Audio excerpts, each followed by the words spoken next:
If you're just joining us, I'm Tim Barkley with Charleston Home Design magazine, and today's radio show is coming to you from 84 Lumber, located at 704 Johnny Dodds Boulevard in Mount Pleasant, and we're very proud to have the 84 Lumber Mount Pleasant on location on board as one of the sponsors of the Charleston Home Design Show on Daniel Island, coming up April 26th and 27th at Family Circle Stadium on Daniel Island. And now we're talking with Tom Warner with Charleston One Source. How you doing, Tom? I'm doing just fine, Tim. Thank you for having me today. Sure. Tom, tell everybody about Charleston One Source. Charleston One Source, we specialize in custom wood floors. We have everything from Appalachian Mountain hardwoods, which would be walnuts, cherries, oaks, etc. But one of our primary focuses also is on antique woods. We work with Golden Heart Pine out of Florida, and they specialize in both river recovered and building reclaimed antique heart pine. But we're also doing more and more barnwoods these days, antique oaks, antique hickory, antique pines that may not necessarily be heart pine, but they are still pines, mantles, beams, weathered siding, just a whole lot of expressive ideas that are available in these antique woods. Yeah, you're seeing that in a lot of the national shelter magazines, not just now, but in previous years, where people really want that aged look on their floors. They want their floors that look like the houses in historic downtown Charleston. Exactly, and the only way to really get the look of those homes is to use that same material that they use, because what's being harvested today is generally faster growing because there's less competition. For the trees growing in a forest, a heart pine tree, say, growing in a forest, is going to grow much faster today than it did 300 years ago or 200 years ago or even 100 years ago.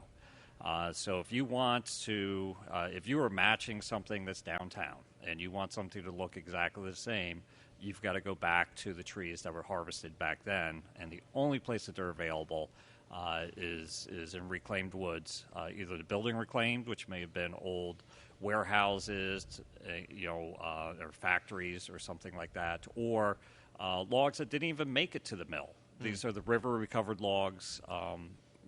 Back then, we didn't have trucks going down the highway. The only way to transport these woods efficiently was, canals that they would dig or rivers. And when you have big log rafts, you're going to lose some of them. Mm-hmm. So now we have folks that are going back there and retrieving them one by one, and then they're being dried out and milled into beautiful flooring and all sorts of things for the home. What kinds of steps are the mills taking once they have these antique taking down a barn, let's say, and turning the antique wood into flooring? There's going to be lots of character in those wood floors. There's also going to be like old nail holes, and I knew somebody who had some antique floors, and they complained that their sock would catch on like some sharp edges. I mean, what kinds of steps is Charleston One Source taking with that? Well, you have all sorts of options in the look of the floor. We have with the antique woods, we have different grades, and one would be if you want something that looks very, very rustic, you have the old original, which is going to have the original saw-curved surface of the floor. Back then they would have used big 5-foot or bigger circular saws and left a distinctive curved mark in the wood that went through. Mm-hmm. If you can imagine a beam that's 8 inches by 12 inches, say, that original surface, along with the patina that comes along from hanging in a barn for a year or 100 years or so, that's only going to be on the outer edges of that beam. So your outer edges of the wood is going to be the ones that are the most rustic or have the most character to it. And some people love that darker patina, and that's great because we have plenty of that available.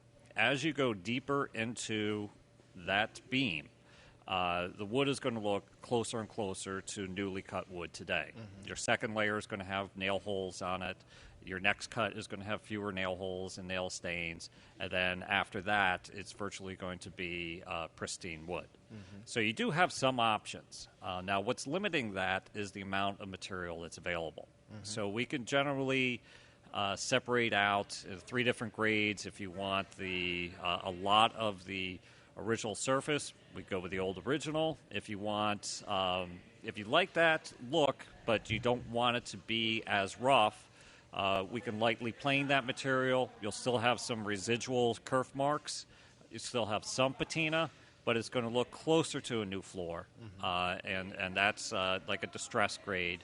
And then we could go to a remilled grade, which is going to have some nail holes in it, but it's going to look much closer to a newer or newly harvested floor. Gotcha.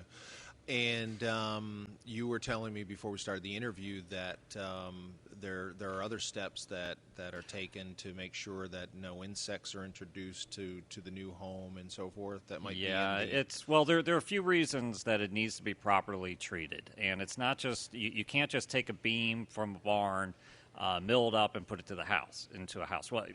Well, you can, but there are some reasons why you don't exactly want to do that.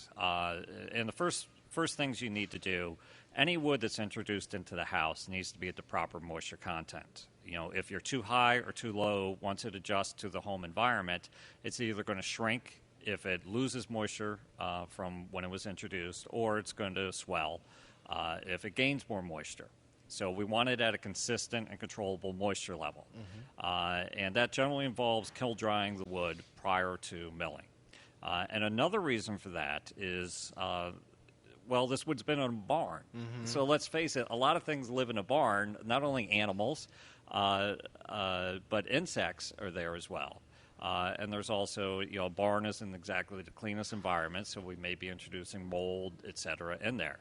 And the only way to effectively deal with that is to kiln dry that wood. It's going to be under heat for an extended period of time. It's going to dry out the wood. Nothing that's living in that can withstand that long time, several weeks most likely, in the kiln before it gets ready for processing. You're taking a huge risk if you're taking antique woods, just cutting them up and introducing them straight into the house, because you can't always see what's living inside of that wood.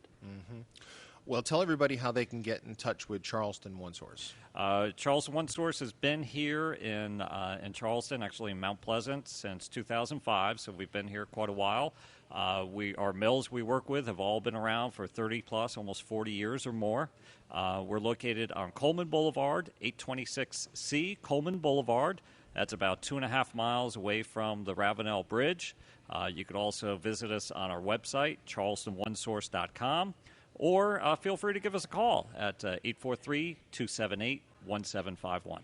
Yep, and Charleston One Source, they do a lot of work with custom builders and architects and interior designers who seek out Charleston One Source in particular to find unique wood flooring to go into their clients' homes. So if you really want something unique, you definitely want to check out Charleston One Source. And we've been talking with Tom Warner with Charleston One Source. Thanks so much, Tom. Thank you, Tim.